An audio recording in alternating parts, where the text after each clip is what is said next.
আসসালামু আলাইকুম dear viewers, চলে আসলাম ফানি গল্প রিসোর্টের পালুম পাজাভূমির মুভির দ্বিতীয় বা শেষ পর্বে। তোমরা যারা প্রথম পর্বটি দেখোনি তারা ডেসক্রিপশন লিঙ্কে গিয়ে প্রথম পর্বটি দেখে আসতে পারো, তাহলে বুঝতে সুবিধা হবে। আর হ্যাঁ, আমরা এখানে বিভিন্ন ধরনের মুভি এক্সপ্লেন করব, বিশেষ করে কমেডি, অ্যাডভেঞ্চার এবং কার্টুন মুভি। তাহলে একটা লাইক দিয়ে সাবস্ক্রাইব করে ভিডিওটি দেখা শুরু করতে পারো। প্রথম পর্বের শেষের দিকে আমরা দেখেছিলাম সুনীল সুমিকে কল করে আর ঘুরিয়ে পেঁচিয়ে একদম শেষে তাকে বিয়ের জন্য প্রপোজ করে, যা শুনে সুমিও তৎক্ষণাৎ কি বলবে কিচ্ছু বুঝতে পারছিল না। কিন্তু আজকে সুনীলের কথা শুনে অন্তত এটা বোঝা গেল, সম্ভবত সুমিকে সে এবার পছন্দ করতে শুরু করেছে। তবে সুমি সেদিন তাকে তেমন কিছু বলে না, ফোনটা এভাবেই রেখে দেয়। কিন্তু সেদিন রাতে সেই উমেশ যে নাকি সুমিকে পছন্দ করত, সে আবারও তার মাকে নিয়ে সুমির বাসায় আসে। এমনকি আজকে তারা সুমির সাথে তার ছেলের বিয়ে নিয়ে ফাইনাল করতে আসে, যেখানে সুমির মা তাদেরকে কথা দিয়ে দেয়। তাই এবার উপায় না পেয়ে পরদিন সকালে সুমি নিজে থেকে সুনীলকে কল করে আর তাকে বলে, গত রাতে তুমি যে বিয়ের কথা বলেছিলে সেটা তুমি কি এমনি এমনি বলেছিলে নাকি সিরিয়াসলি? সেখানে সুনীল তাকে জানায়, আমি সিরিয়াসলি বলছি, আমি তোমাকে সত্যিই ভালোবাসি, বিয়ে করতে চাই তোমাকে। তার কথা শুনে মনে হচ্ছে সুমিকে সে সত্যি সত্যি এবার ভালোবাসতে শুরু করেছে, কিন্তু এখনো পর্যন্ত তাদের দেখা পর্যন্ত হয়নি। আর আজকে তার মুখে এমন কথা শুনে সুমিও বিয়ের জন্য হ্যাঁ করে দেয়। আর এই শুনে ওদিকে সুনীল এতটাই খুশি, সে লাফাতে লাফাতে তার বন্ধুর কাছে চলে যায়। কিন্তু সেখানে তার বন্ধুরা এসব শুনে তাকে জিজ্ঞাসা করে, আরে বেটা, আমরা তো মজা করছিলাম, এই মেয়েটার বয়স ২৬ বছর আর তোর বয়স মাত্র ২৩ বছর, তোদের তো ৩ বছরের গ্যাপ, এমনকি মেয়েটার বয়স বড়, তোর বয়স না। কিন্তু সুনীল তাদেরকে জানায়, আরে তাতে কি হয়েছে, ১০-১৫ বছরের গ্যাপ নয় তো, এতটুকু এজ গ্যাপে কিছু হয় না। আর ওদিকে সুমি তার বান্ধবী রেনুর সাথে প্ল্যানিং করে যে সামনের সপ্তাহে তাদের অফিস থেকে মোনালি নামের একটা জায়গায় সমুদ্রের পাড়ে একটা ট্যুরে যাওয়া হবে। তাই সেদিন সকালে যদি তারা বিয়ে করে নেয় তাহলে তাদের হানিমুনটাও সুন্দর হয়ে যাবে। আর তাদের বিয়ের সকল ব্যবস্থা নাকি রেনু নিজে করবে, কারণ এ বিষয়ে তার অভিজ্ঞতা আছে। কিন্তু ভাই, মনে আছে একদিকে ছোট থাকতে সুনীল যখন তার ফেসবুক আইডি খুলেছিল সে তার বয়স ৩ বছর বাড়িয়ে লিখেছিল, আর কিছুদিন আগে সুমি যে তার আইডি খুলল সেখানে কিন্তু সুমি তার বয়স ৭ বছর কমিয়ে লিখেছে। অর্থাৎ মোট হিসাব করলে সুনীলের সাথে তার বয়সের গ্যাপটা মোট ১০ বছর, যেখানে সুনীল তার সামনে শুধুমাত্র কলেজ পড়ুয়া বাচ্চা একটা ছেলের মতো। যাই হোক, গল্প সেখান থেকে এক সপ্তাহ সামনে তাদের দুজনের বিয়ের দিনে চলে আসে। সেখানে সুনীল অলরেডি তার বন্ধুদের সাথে একদম সেজেগুজে চলে এসেছে, আর ওই সময়টাতে সুমি তার বান্ধবী রেনুকে নিয়ে প্রায় পৌঁছে গিয়েছে। কিন্তু পৌঁছে যাওয়ার পর সুমি দেখতে পায় ওখানে কোত্থেকে যেন উমেশ চলে এসেছে, তাই সে লুকিয়ে পড়ে। কিন্তু যখন তাদের বিয়ের নম্বর চলে আসে তখন সুনীল সুমি সুমি বলে ডাকতে শুরু করে, এদিক ওদিক ডাকতে শুরু করে। আর ওদিকে যখন উমেশ সেখান থেকে চলে যায় তখন সুমি বাইরে বেরিয়ে আসে আর সুনীলকে চিৎকার করে বলে, এই যে আমি। আর যেহেতু তাদের অলরেডি দেরি হয়ে গিয়েছে তাই সুনীল তার হাত ধরে তাকে ভেতরে নিয়ে যায়। আজকে এই প্রথম তারা একে অপরকে দেখল। কিন্তু সুমি অবাক হয়ে যায় যে সুনীলের গোফটা কোথায় গেল, আর তাকে দেখে এরকম জুনিয়র জুনিয়র লাগছে কেন এত। যা শুনে সুনীল বলে, আরে সেদিন কেটে ফেলেছিলাম গোফ। আসলে এখানে সুনীলের চেহারা দেখেই বোঝা যাচ্ছে যে সুমির থেকে সে জুনিয়র হবে। সেখানেও সুমিও জানত যে তার থেকে মাত্র ৩ বছরের জুনিয়র হবে সে, কারণ ফেসবুকে তেমনটাই লেখা ছিল। কিন্তু এখানে তাকে দেখে তো আরও ছোট মনে হচ্ছে। তবে যাই হোক, তাদের খুব সুন্দরভাবে বিয়েটা সম্পন্ন হয়। আর অবশেষে কাগজে সাইন করার সময় বের হয়ে আসে আসল সত্য। রেজিস্টার তাদেরকে বলে, আরে ছেলে তো মাত্র ২৩ বছর বয়স আর মেয়ের বয়স ৩৩, কেমনে কি হইল? আর এই কথা শুনে সেখানে কারোরই কিছু বলার থাকে না। দুজনেই মনে মনে বিষয়টা বুঝতে পারে, কিন্তু কাউকে কিছু খুলে বলে না, কারণ তাদের বিয়েটা তো অলরেডি অর্ধেকের বেশি হয়েই গিয়েছে। তারপর প্ল্যানিং অনুযায়ী সুনীল সুমির সাথে তার অফিস ট্রিপে মোনালি চলে যায়। তবে সেখানে সুমির সেই ম্যানেজার ভাবছিল হয়তো ভাই ছেলেটা সুমির ছোট ভাই, তাই সে তাকে নিজের হবু শালা ভাই মনে করে তাকে নিজের সাথে বসায়, আর সুমি গিয়ে বসে রেনুর সাথে। এমনকি তারা যখন ওখানে পৌঁছে যায় তখনও সুমির সেই ম্যানেজার সুমিকে ইমপ্রেস করার জন্য সুনীলকে তার ভাই মনে করে তাকে হাসি খুশি রাখার চেষ্টা করে। এভাবে বিয়ে করার পরেও দুজনেই কোনোভাবে একে অপরের সাথে কথা বলার সুযোগটুকু পাচ্ছে না। এভাবে এদিক ওদিক অনেক জায়গায় ঘোরার পর রাতের বেলাতে সুমিকে তার ম্যানেজার রেনুর সাথে পাঠিয়ে দেয়, আর সুনীলকে সে নিজের সাথে তার রুমে নিয়ে যায়। কিন্তু রাতের বেলা সুনীল বিল্ডিং থেকে নিচে নেমে সুমিকে মেসেজ দেয় আর তাকে নিচে আসতে বলে। কিন্তু তার সাথে সাথেই সেখানে এক মুরব্বি এসে তার মোবাইলটা ব্যবহার করতে চায়, কাকে নাকি কল করবে। আর সেও তো ভোলাভালা ছেলে, তার মোবাইলটা দিয়ে দেয়। লোকটা কার সাথে যেন কথা বলে সুনীলকে তার একটা জিনিস একটু রেখে দিতে বলে টয়লেটের দিকে চলে যায়। আর তারপরেই সেখানে হঠাৎ কয়েকজন পুলিশ অফিসার এসে তাকে হ্যান্ডনাইজ জিজ্ঞাসা করতে শুরু করে, আর একসময় তাকে গাড়িতে উঠিয়ে ধরে থানায় নিয়ে যায়। তারপর তাদের চলে যাওয়ার পরে সুমি নিচে ওখানে সুনীলের সাথে দেখা করতে আসে, কারণ সুনীল তাকে মেসেজ দিয়েছিল, কিন্তু ওখানে সে কাউকে পায় না। আর তারপরে রিসেন্ট কল হিস্ট্রি থেকে পুলিশ সুমিকে কল করে আর তাকে পার্শ্ববর্তী থানায় আসতে বলে। আর সেখানে সবাই যাওয়ার পর পুলিশের জিজ্ঞাসাবাদ দিয়ে সুমির ম্যানেজার তাদেরকে জানায়, আমরা তো এখানে অফিস ট্রিপে এসেছিলাম, এই ছেলেটা কিছু করেনি, আর এ তো আমার স্টাফের ছোট ভাই। তখনই সুমি পরিচয় দেয় যে তারা দুজন নাকি হাজব্যান্ড ওয়াইফ। এমনকি ওখানে এই ঘটনায় গ্রেফতার হওয়া অন্য চোরটাও বলে যে এই ছেলে আমাদের লোক নয়, একে ধরে আনেছেন কেন, যার কারণে পুলিশ তাদেরকে ছেড়ে দেয়। আর এই ঘটনায় এখন সবাই সুনীল আর সুমির বিয়ে সম্পর্কে জেনে যায়। তাদের অফিস ট্রিপ এই ঘটনায় তাড়াতাড়িভাবেই ক্যান্সেল করে দেওয়া হয়, কারণ পুলিশি ঝাইঝামেলায় পড়লে সমস্যা।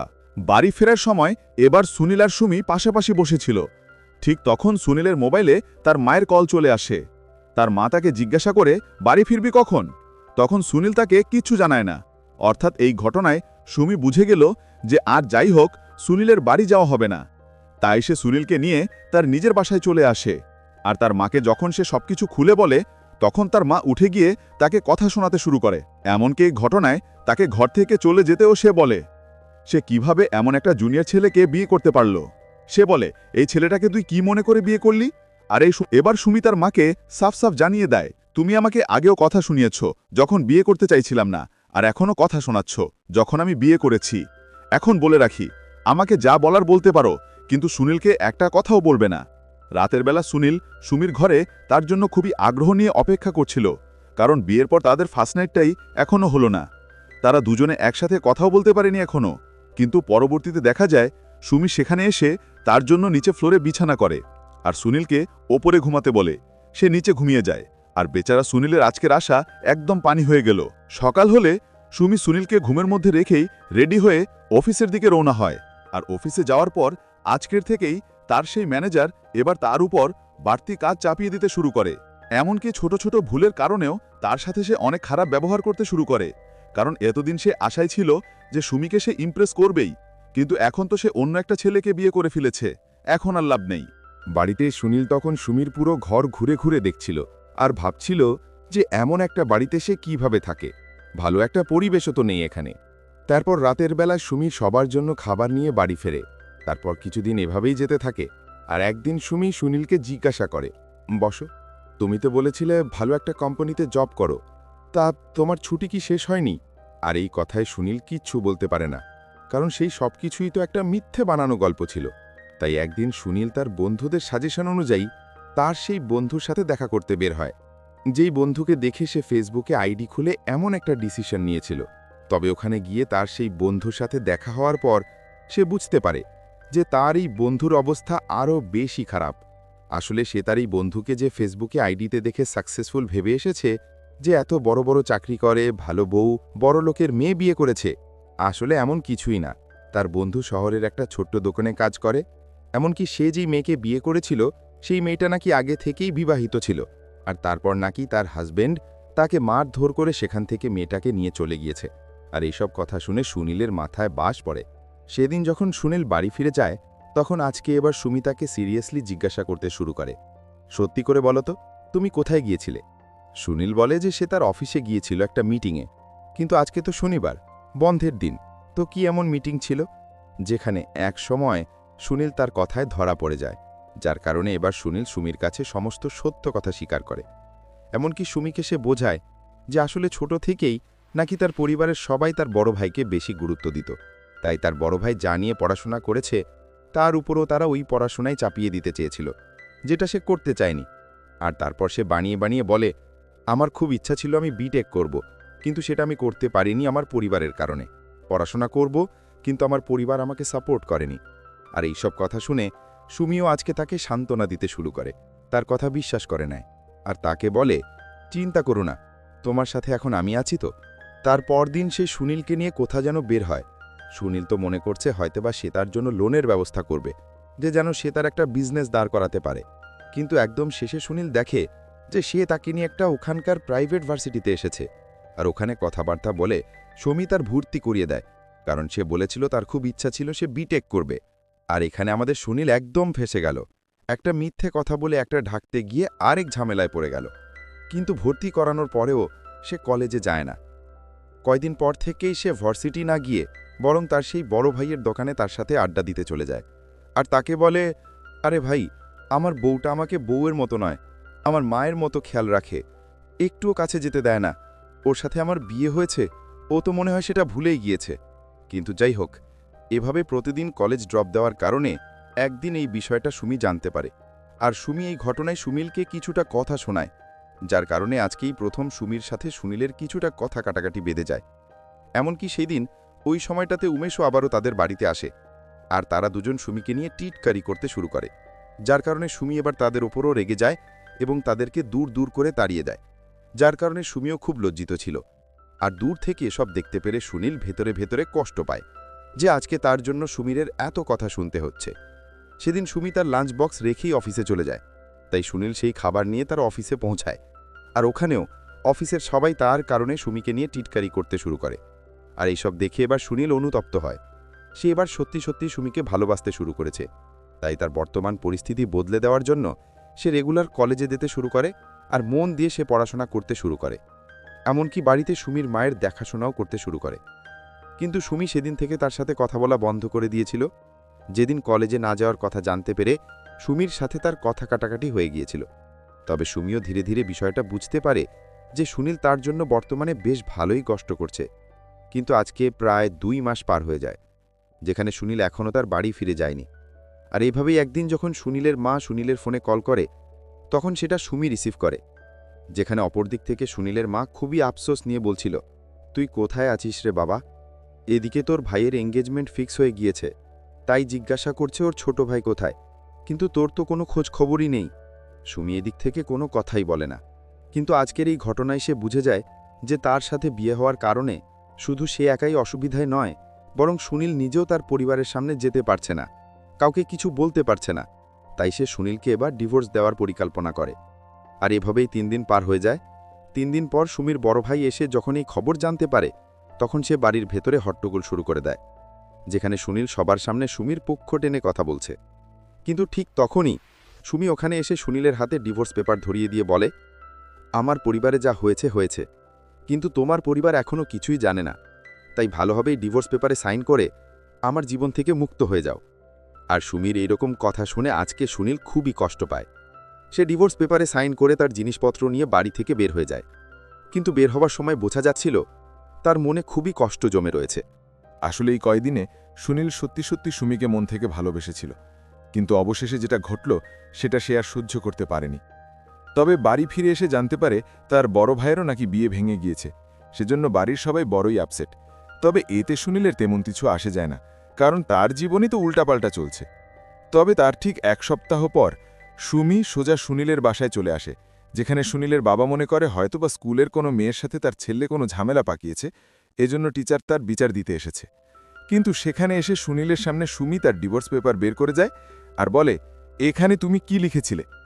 আসলে সেদিন যে সুমি তাকে ডিভোর্স পেপার দিল, সেখানে সুনীল সাইন করার বদলে পুরো একটা লাভ লেটার লিখে এসেছিল সে ডিভোর্স পেপারে। আর তাছাড়াও সুমি যখন সুনীলের ভার্সিটিতে তার নাম কাটাতে গিয়েছিল, তখন ভার্সিটির একজন ম্যাডাম তাকে সুনীলের একটা ভিডিও দেখায়, যেখানে কলেজের একটা অনুষ্ঠানে তাদের একজন টিচার তার সবাইকে জানাচ্ছিল যে সামনে তার বিয়ে হতে চলেছে আর তার হাজবেন্ড নাকি চায় না সে জব করুক, তাই সে শিক্ষকতা ছেড়ে রিজাইন নিচ্ছে। তখনই সেখানে সুনীল উঠে দাঁড়ায় আর তার টিচারকে বলে, আপনার তো তাকে বিয়ে করা উচিত হবে না, কারণ যে আপনাকে আপনার পারিপার্শ্বিক সমস্ত বিষয়ের সাথে মেনে নিতে পারবে না, সে আপনাকে ভালোই বাঁচতে পারবে না কখনো। আরে ম্যাম, ভালোবাসা কাকে বলে সেটা আমার বউকে দেখে শেখা উচিত। আমি আমার চাকরি নিয়ে, আমি আমার বাড়িঘর, আমার সবকিছু নিয়ে মিথ্যা বলেছি, তবুও সে আমার সবকিছু মেনে নিয়েছে। এমনকি আমি পড়তে চেয়েছিলাম বলে আমাকে সে নিজে চাকরি করে এখানে এডমিশন করিয়েছে। তাই আমার মনে হয় না আপনার এত কষ্ট করে গড়ে তোলা এই ক্যারিয়ারটাকে শুধুমাত্র আপনার 2 দিন আগে পরিচয় হওয়া ফিয়ান্সির জন্য ছেড়ে দেওয়া উচিত। আর এই ভিডিও দেখার পর সেদিন সুমিও অনেক ভাবতে শুরু করেছিল। এমনকি ডিভোর্স পেপারটা যখন সে ভালোমতো খেয়াল করে যে এখানে সুনীল লাভ লেটার লিখেছে তার জন্য, যে সে নাকি তাকে সত্যি সত্যি ভালোবাসে এবং তাকে ছাড়া নাকি তার বাকি জীবনটা সে খাতাকে পারবে না, এই সকল দেখে সুমি আর তার প্রতি অভিমান রাখতে পারেনি। আজকে সুমি খুবই খুশি, এমনকি আজকে সে নিজেও সুনীলকে মন থেকে মেনে নিয়েছে। কিন্তু সুনীলের ওই ভিডিওটা যখন সুনীলের ঘরে তার বড় ভাই দেখতে পায় তখন জানতে পারে সেই দিনের ওই ঘটনায় রিজাইন নিতে চলা সেই টিচার অন্য কেউ নয়, তারই বড় ভাইয়ের হবু বউ ছিল। আর সেদিন সুনীলের কথায় ইন্সপায়ার হয়ে সে তার বিয়েতে না করে দিয়েছিল, আর এজন্য তার ভাইয়ের বিয়ে ভেঙে গিয়েছে।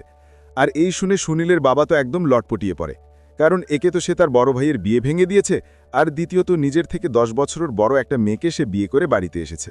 আর এত কিছু হবার পরেও সুনীল তার মাকে বলে, মা তোমার বউ এসেছে, বরণ করবে না? যার কারণে সুনীলের মা ঘর থেকে গিয়ে একটা বড় ডান্ডা বের করে নিয়ে তাদের দিকে ধেয়ে আসতে শুরু করে আর বলে, আয় তোদের বরণ করছি, আয়। আর এই দেখে এবার সুমির সুনীলের হাত ধরে তাকে নিয়ে বাড়ি থেকে পালিয়ে যেতে শুরু করে। আর এখানেই শেষ হলো আমাদের আজকের ভিডিও। আশা করি ভিডিওটি তোমাদের ভালো লেগেছে। যদি ভিডিওটি ভালো লেগে থাকে তাহলে সুন্দর একটা লাইক দিয়ে তোমার মন্তব্যটি আমাদের কমেন্ট বক্সে করে যাও।